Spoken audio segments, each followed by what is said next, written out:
What's going on, guys? It's Kin. Today I'm going to be unboxing the Trinnov Nova. For those of you that don't know, this is Trinnov's basically entry-level piece of hardware for room correction, calibration for pro audio. So they have made the ST2 Pro, which is their other unit.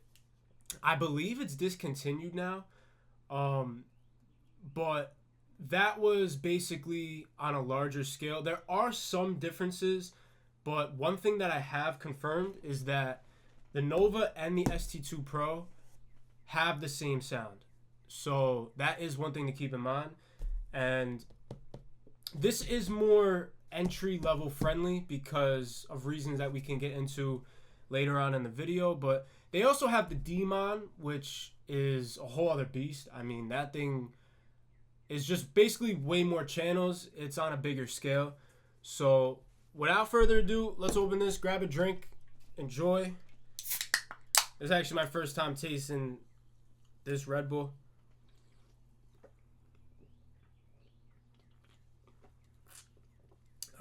Tropical, I don't know how I feel about that. But they got to bring back cranberry. That's what they got to do. But let's get into this. Let's see what's good. Yeah, so I actually did not order the monitor controller, and the reason why is because I have a monitor controller that I'm very happy with. It's the Heritage Ram 2000, and I almost don't want to ditch it and not use it, but I'm gonna do some tests using it with the monitor controller and without. I talked to a few people, and they, the monitor controller shouldn't necessarily, it's gonna degrade the signal a little bit, but it really shouldn't do that much harm. It's a very clean controller. Trust me, there are monitor controllers out there that I have worked with that I would not be comfortable using with a Trinnov. I will say that. But the Ram, the Heritage, I think is a very clean sounding controller. So let's get into this box though. Yeah, let's do this. I'm trying not to hit the mic. I have the mic set up a little weird right now, but Sweetwater, shout out to Sweetwater for always hooking it up. This is not sponsored by Sweetwater though, so all my unboxings and reviews are 100% honest. I want to say that as well. Yeah, so they sent me some candy, bubble gum. I appreciate that, and a lot of bubble wrap is always nice to see in a box. So this is the mic. We'll open this after. I'm gonna put that down over here, and the Trinnov comes in this box. It's a pretty small box. It's not that big, but there's nothing else in this box, so I'm gonna put this aside. Nova compared to the ST2 Pro. The ST2 Pro was a lot bigger. It was less portable, and it had a computer inside with an Intel chip, I believe. This device is smaller. It only takes up 1 unit of rack space, and there's no real computer inside compared to the ST2 Pro. I mean, it does processing inside of the box, but not like the ST2 Pro. I'll definitely be making a review or at least an update, because I also don't necessarily know if I'm gonna keep this. I really just wanted to. I had to hear it for myself. That's pretty much the the reasoning. But yeah, this is an Ethernet cable that it comes with, I believe, for the Dante, because this does have Dante, and then power cable. So we got these 2 cables, and then an even smaller box with the Nova inside. And if you see me looking over here, that's just because I'm trying to make sure the levels are all good and all that. Yeah, so there's nothing else in this box. Put that to the side. This is These are feet. I believe these are feet for underneath the unit, which is interesting. I'm actually happy that it comes with that. I might put that on top of a rack. There's a manual, safety instructions, and then terms of guarantee. Nice. But yeah, it comes in like this cloth wrap. See the Trinnov logo on the wrap. Has some Velcro. And then here's the unit. And then one other thing I see in this box is a paper that says let's get started, and it basically gives you 3 steps. Connect Nova, download the desktop Trinnov app, set up Nova. One thing that I am a little confused about though is with the Ethernet, because it does say connect Nova to the AC using the supplied power cord, and then connect Nova to your local network using Ethernet. So I'm not sure if you need to connect. Like, I don't really know how that works. I'm gonna have to figure that out. It is a Cat 5 Ethernet cable. But yeah, I'm gonna put this to the side for now, and we're gonna take a look at the unit. So on the front, looks like we have a standby button. I'm not sure if this is a power button. It might be power button. There's a USB. There's a light. Another headphone jack. And then the port for the microphone. So the microphone has its own connection as well. It does have a good amount of I/O. This is technically, it can be used as an interface. So you're going to see it has the power, USB, Dante connections, and then it has some digital AES, SPDIF, and then I believe that's ADAT. So it has ADAT and SPDIF in, and then AES out, if I'm not mistaken. Yes, SPDIF, ADAT input, and then AES output for digital ins and outs. It has 6 XLR outputs, which are your speaker outputs. And then it also has 2 XLR inputs and then 4 total 1/4-inch inputs. So here's where we should start talking about the device a little bit. I think there's two main things that I see on the internet in discussion about this unit. So first off, when it comes to the microphone, I think I see a lot of people ask, why wouldn't they sell the microphone with the unit? Why would you have to buy the mic separately? And the reason is because, first of all, the microphone can only be used with the Trinnov device. You can't use this microphone with another device, which makes sense. But at the same time, you might have a studio with different rooms, and if you have, let's say, 2 or 3 rooms, let's say you have 3 rooms and you want to put a Trinnov in all 3 rooms, you can buy 3 Trinnovs, but you only need to buy 1 mic, and you can bring the mic into the different rooms, and you don't need to buy 3 microphones. So that's why they sell it separate, which I think is good. And then the other thing is with these inputs and outputs. So you can see that it has 6 XLR outputs, which is basically 3 speaker pairs. And out of the box, this is going to come with a license for 1 pair of outputs. So analog 1 and 2 output.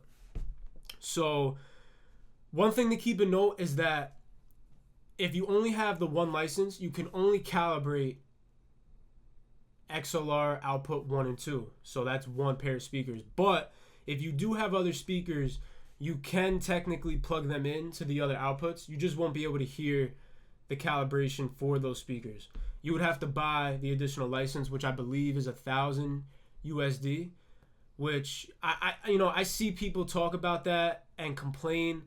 But the reason why this kind of is what makes it an entry-level device, because something like the ST2 Pro or their DMON system, like, if you only need to calibrate 1 set of speakers, then it's a way for you to get into the Trinnov atmosphere and be able to pay a little bit less if you don't need all that. Because imagine buying a device for like $6,000 that can calibrate 3 sets of speakers, but you only have 1 pair of speakers. It would be kind of more of a waste of money. But with this, at least, if you only have 1 pair of speakers to calibrate, you can spend a little bit less money. Now, this is on the pricey side, but I'm not going to get too much into price, because if you guys are watching this video, you probably know how much the unit costs already. I'm going to leave all that for the review video, which will kind of be part 2 of this video. But yeah, so there are also, keep in mind, there's also 2 XLR inputs, and then you have another pair of 1/4 inch, and then another pair of 1/4 inch. So 2 pairs of 1/4 inch, 1 pair of XLR inputs. So, I mean, which I think is good, because one way that I'm using my monitor controller right now is I can send multiple analog sources into it, flip A and B to compare when I'm mastering, and then just use. So I can technically do the same thing with this and ditch my monitor controller, even though I don't have their La remote, which they sell. I'm gonna try that out, but I'll most likely end up using or keep using my monitor controller anyway. But yeah, so I'm gonna put this over here a little bit to the side, move this box out of the way, and then let's take a look at this microphone. I want to be very careful because this microphone is highly sensitive. You gotta be very careful. Yeah, so this is the cord that it comes with. It's a very long cable. I'm not gonna unwrap it right now because I don't want to make a mess, but this cable has got to be like 25 feet or something like that. Yeah, it has to be like 25 feet. So I'm gonna actually try to rewrap this if I can. That's cool for now. All right, and then it comes with this adapter. I assume if you want to put it on a mic stand. So that's good to have. And then the microphone comes in this little case. It's a little smaller than I thought, actually.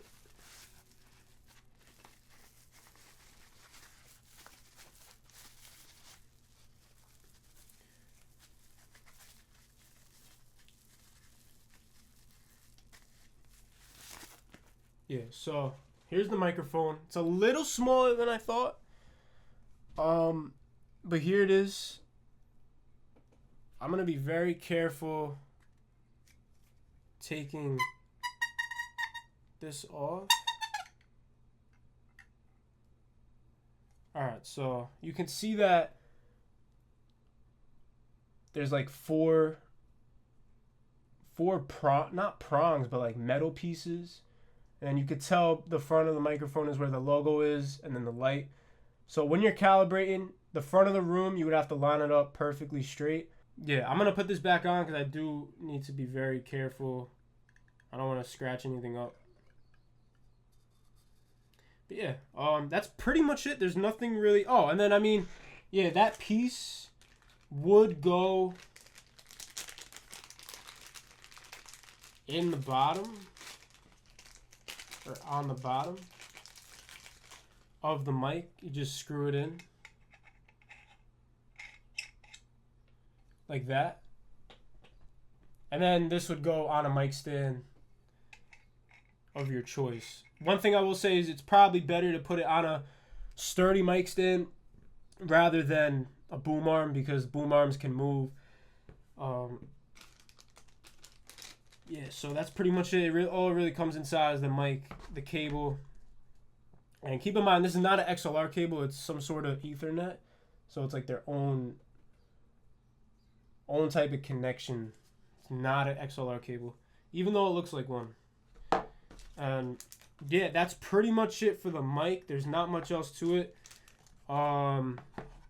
Yeah, so why did I buy this? Because this is a big purchase, and I'm kind of diving into the deep end when it comes to this. So first of all, I've done a lot of research on this, and when it comes to a lot of music gear, I really do, I need to hear it for myself. When it comes to music, hearing is the primary sense involved. So there's only really so much you can see and hear, like, on the internet. Some things you do need to just hear for yourself.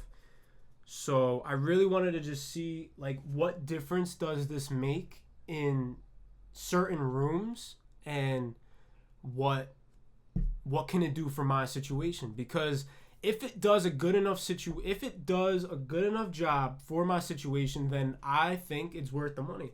I mean, yeah, things can be expensive, but at the end of the day, sometimes you do have to pay for that extra 5%. And if it does give you an extra 5%, 10%, well, 10% is a lot when it comes to this stuff, but if it does give you that extra little bit, then you can justify that it is worth the money.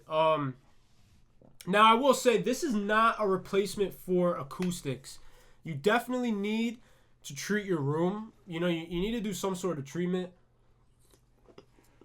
Like, it's not gonna, it can't obviously fix echo in a room and just magically make a room sound more dead. That's just impossible. And even when it comes to the EQ, it doesn't, it can really only do so much to balance out the EQ. But one thing that this unit does do compared to other room correction out there is the time and the phase alignment. So that is a big thing with Trinnov, and I could have technically tried SonarWorks and something like the arc correction, which is another alternative. They're cheap too. I mean, I'm pretty sure, if I'm not mistaken, the arc correction is like $300. I'm gonna look it up right now.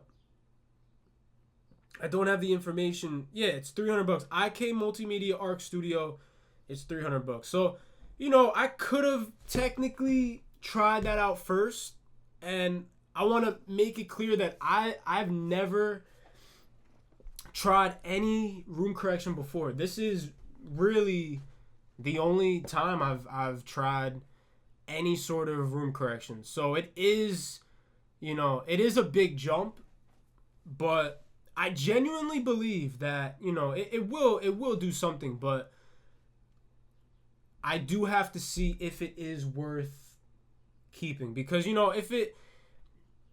I will be honest, if I'm not too satisfied with it, I'm gonna try to return it, get my money back, and I will just buy other gear. I could have went two routes. I could have literally, I could have bought an EQ.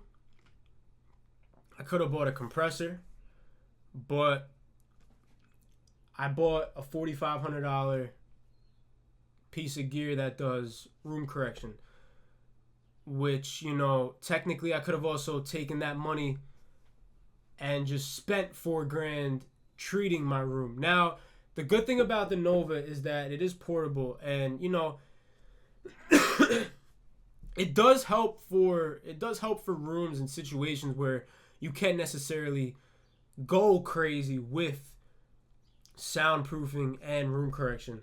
But you do need to have some sort of treatment done. If you guys have any questions, definitely let me know in the comment section below. I'm going to be doing another video maybe in a few days about, my thoughts after I set this up and take a listen to it. I'm going to probably listen to it in a few rooms.